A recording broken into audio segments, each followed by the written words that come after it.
నమస్తే, welcome to yo-yo TV.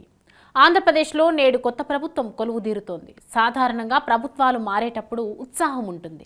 అధికారం తమ చేతుల్లోకి వస్తుందని ఆయా పార్టీల నేతలు సంతృప్తిగా ఉంటారు. కానీ ఏపీలో అధికారం చేపట్టే కూటమి నేతలు అంతా సంతృప్తి కన్నా అసలైన బాధ్యతల బరువు ఎక్కువగా ఉండనుంది.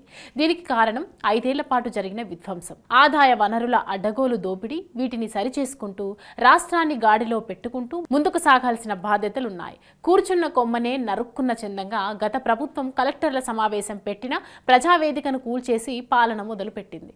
5 ఏళ్ల పాటు ఆ కూల్చివేతలు సాగాయి. కొన్ని స్వయంగా, కొన్ని నిర్లక్ష్యంతో కూలిపోయాయి.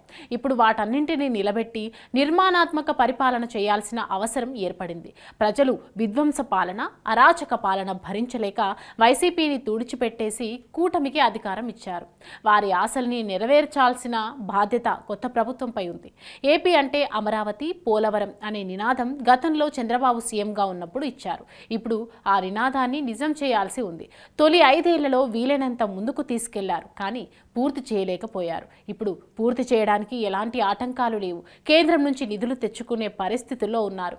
అమరావతి సెల్ఫ్ ఫైనాన్స్ ప్రాజెక్టు, దాన్ని ఎంత వేగంగా ముందుకు తీసుకెళ్తే ఏపీ అంతగా అభివృద్ధి చెందుతుంది. ఈ విషయంలో ప్రభుత్వంపై ఎన్నో అంచనాలున్నాయి. సంతృప్తి స్థాయిలో సంక్షేమం అందించడం కీలకం. మేనిఫెస్టోలో ఇచ్చిన హామీలను అమలు చేయాల్సి ఉంది. ఫ్రీ బస్, 3 ఉచిత సిలిండర్లు వంటి వాటి కోసం మహిళలు పెద్ద ఎత్తున ఓటు వేశారు.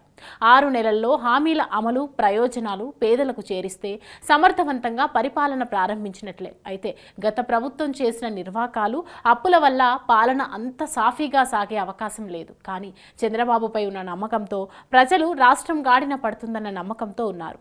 వారు చేసి చూపిస్తారని భావిస్తున్నారు.